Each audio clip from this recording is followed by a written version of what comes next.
Gure aurreko aiek ez dira nola ibiltzen, eta erreza guretzat aie bezala bizitzen.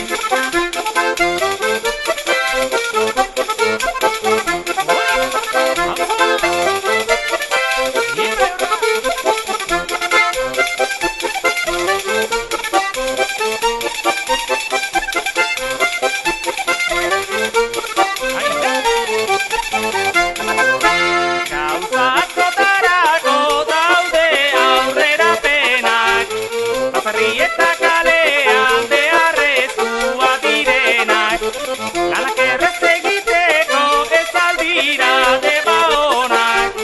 Oraindik ere badaude hoien premian daudenak. Hori!